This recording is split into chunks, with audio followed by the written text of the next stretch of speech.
Supercross this weekend was in Massachusetts. Yes.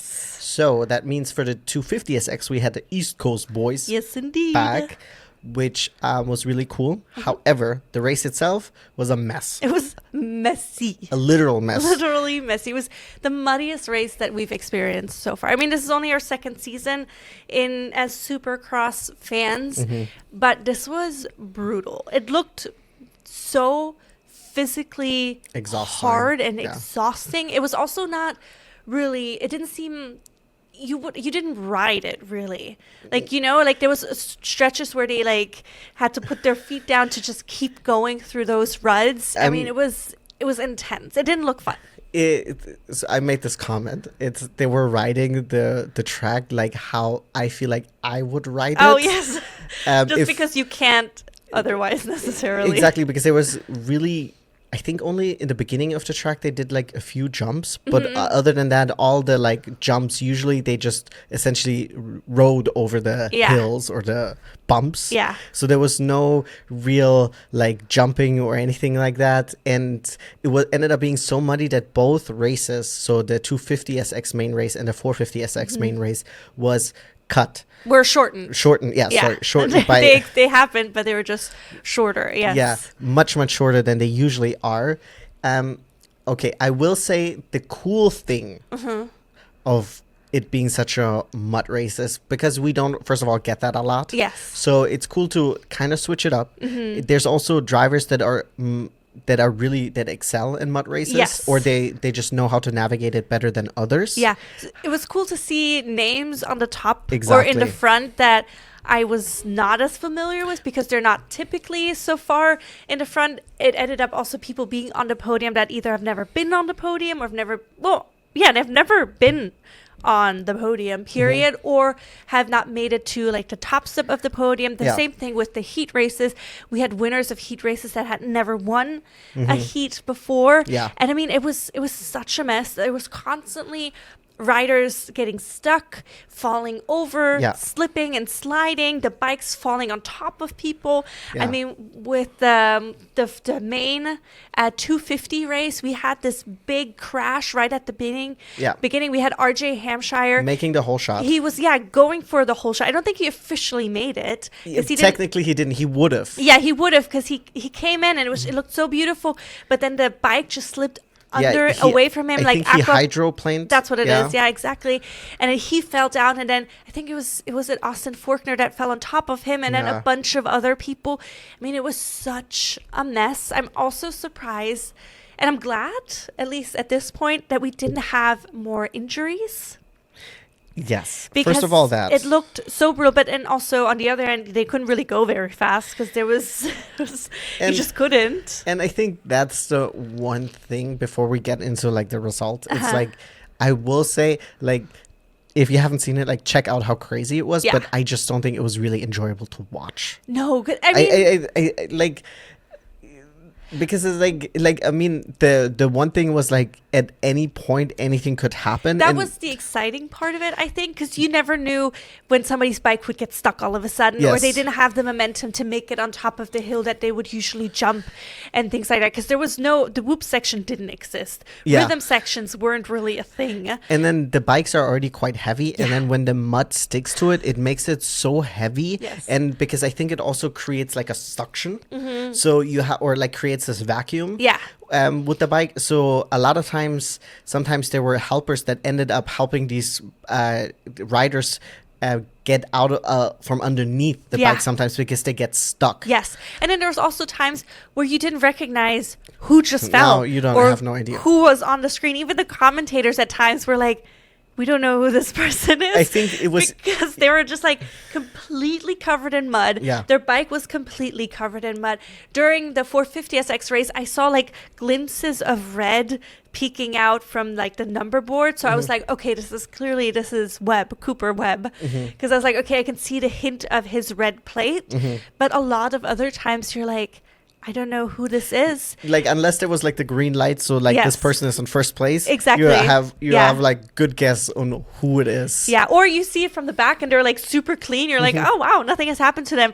The reverse comes and they're like unrecognizable. Yeah, you see the front size and it's like you don't see anything. And then also, before we move on, is I love it when they at the end they take off their helmet or their glasses and then here is just this mud beard that they have. It's so funny. I will say it was really awesome. So in 250SX, we had Hymas winning the race for the very first time. 19-year-old winning the race. Super exciting for him. I was also just like happy for him because he obviously was really, really excited. Unexpected win, because you would have thought that maybe Tom Vial, the championship leader, going into the race, might. I mean, you have a lot of big names in there. You have RJ Hampshire also in there.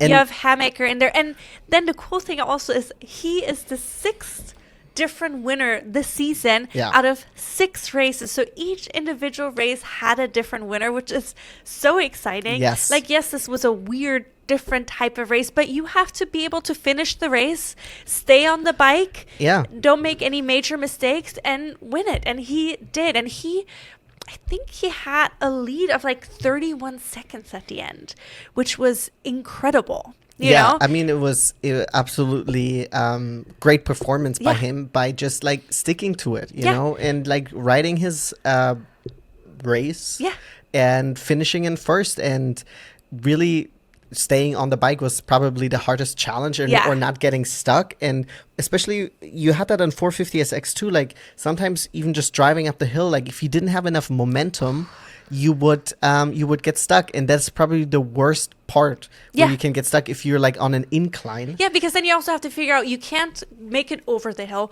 You don't want the bike to fall on you. There's other riders coming behind you. You have to figure out a way to flip it around to not get the bike stuck anywhere else. Or I don't envy the guys. It seemed like physically very exhausting. But then also in number 2 we had Colin Park, who's never been on a 250SX podium, which is, I mean, forgive me, Colin, I've not heard your name before. This was a first for me, but I mean, how exciting is that? And also Gage Linville, I've also had not heard his name before. Also, I just want to point out on the website, what kind of picture is that? It's like he has shadow across his whole face. Do you see it? Oh, no, I don't see it on the page that I'm looking at. Essentially, like he has light right here, and all of this is in the shadow. Oh, guys, come on. What I will say was really exciting, because they, in the post-race interview, Will ended up interviewing also P4, which was Justin Rodbell. Justin is... doesn't do Supercross for a living. He was working this whole week, and he had like 3 practice sessions on his friend's bike that was given to him, and he ended up coming in P4. He like, just look up his post-race interview if you're not interested. Legendary. It's so legendary, and it's also so exciting.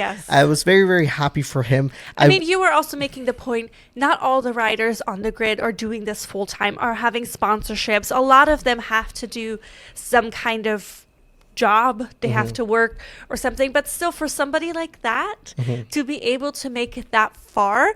I also thought, I forgot how Will had worded it, but she had said it in a way that also just really emphasized that this is not where he usually is, of course. I mean, but not in a negative way, but she was trying to reframe it so it sounded nicer. I think also to point out, like, this guy has an actual like 9-to-5 job. You know, this is not his bike.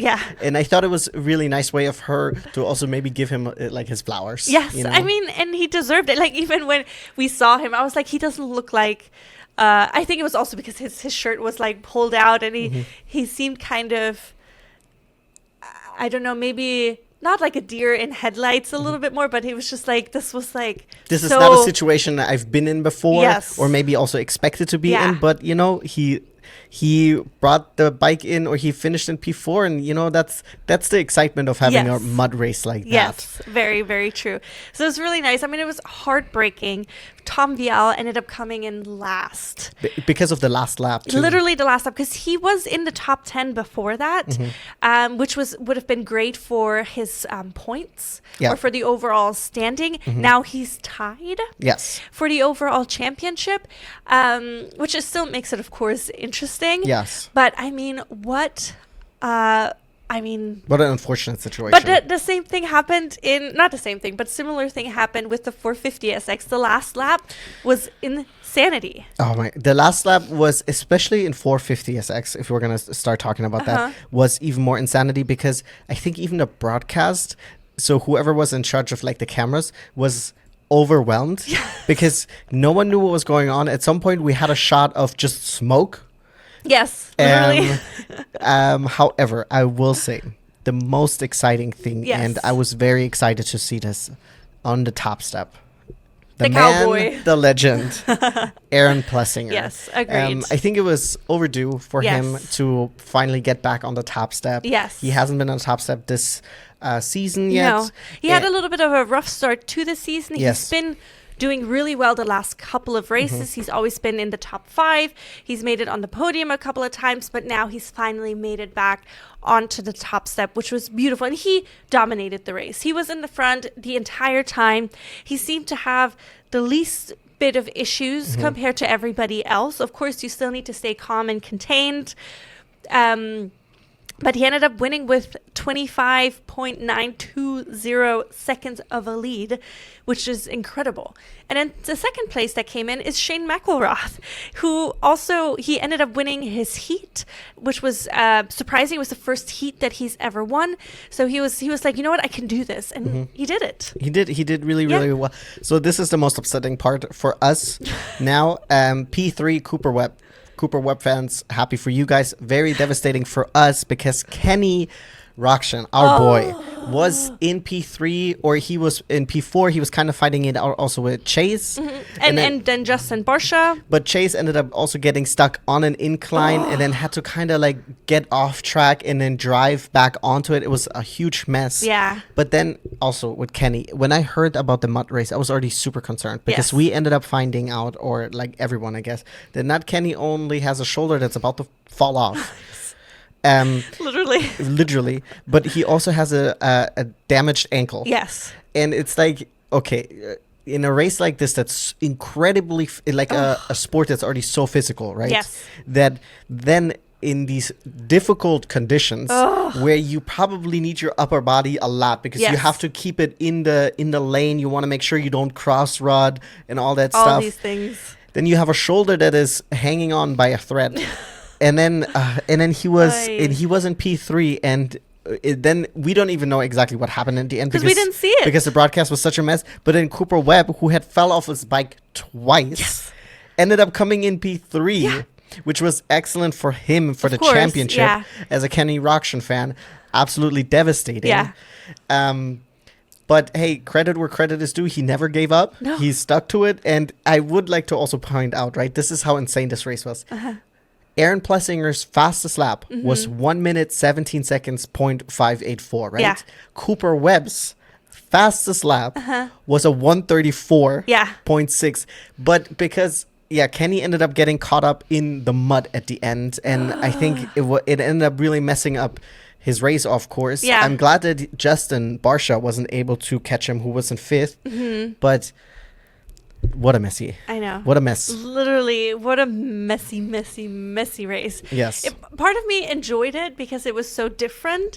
Part of me also didn't enjoy it because I felt like the riders, most of them, probably didn't enjoy it either. They just wanted the race to be over with. I'm sure they're so exhausted afterwards. But I am very much looking forward to this upcoming weekend in Philadelphia because we'll have an East Coast, West Coast showdown. Yes. Which is very, very exciting. This is when the East Coast 250 SX race against West Coast 250 SX. Yes. So that is very, very exciting. Yeah. I will say I was kind of also holding out for Malcolm Stewart, who ended up coming 13th because he fell off the bike in his heat. He was in heat 2, I think, and then he ended up finishing in second. Yes. So he made up a lot of spaces. So you never know what can happen. You never know. So I was kind of hoping like, oh, maybe he was able to kind of figure it out. Yeah. Because clearly he was doing something right. Yeah.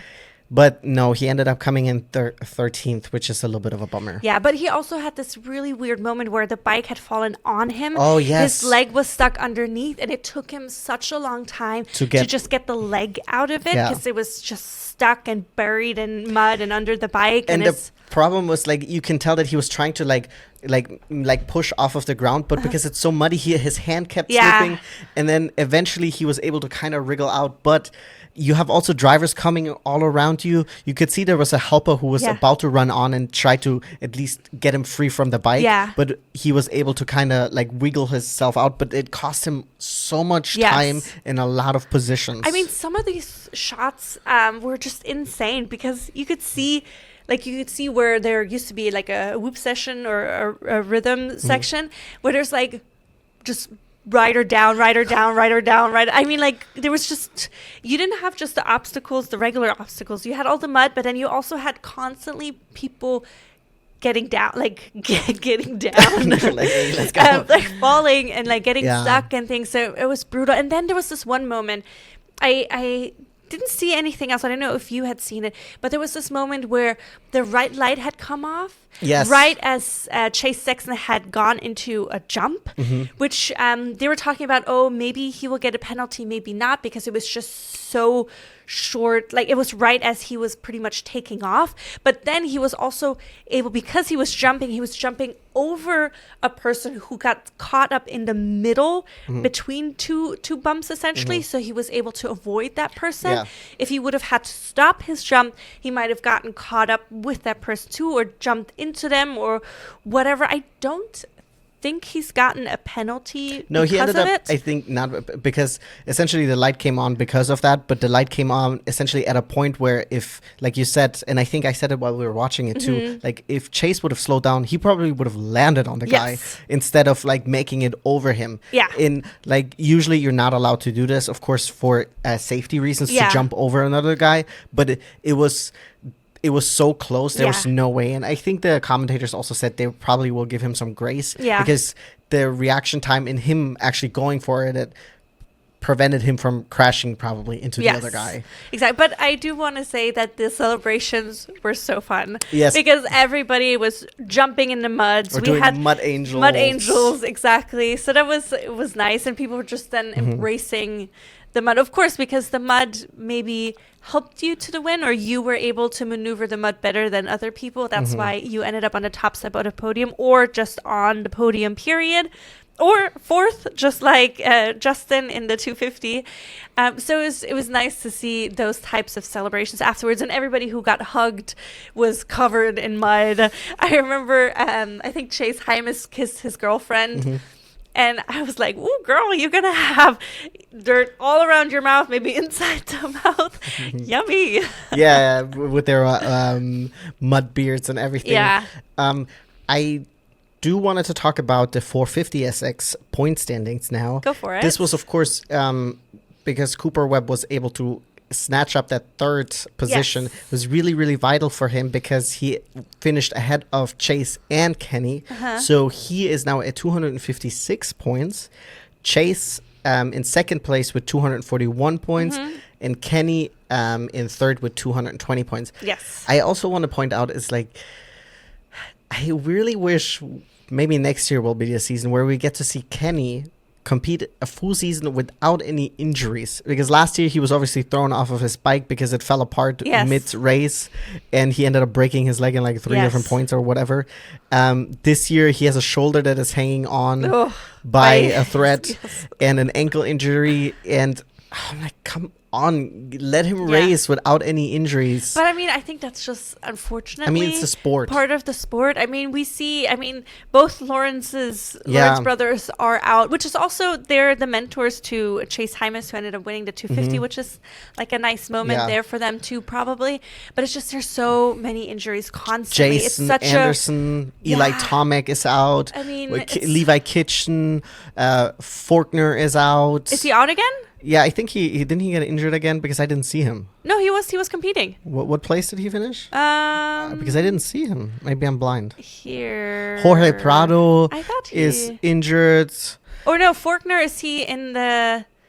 Is he in the West Coast? Boys, yeah, I think. Yeah, so it's just like so many injuries, of course, with a dangerous sport like that or a physical sport like that. And no offense to Kenny, right? Because he is close in age to us. But, when you're 30, you might be, especially if you've done a physical job and a job that injures you is quite prone to injury. Yeah. Like, you're probably more likely to pick up more injuries, right? Agreed. And, and then it might also take longer for you to recover from that. Also, the quote unquote, the older you get, the longer it takes, So it's just a bummer all around, you know? Yes, it is. But I mean, we still have several races left this season. 100%. First up, we have Philadelphia. Like we said, the showdown is coming up next weekend, which is exciting, but it's also next weekend. It's going to be so busy. Yeah, it's going to be so busy. It's such a privileged problem to have. But of course, we have Formula One next weekend, Bahrain. We have Supercross, the showdown in Philadelphia.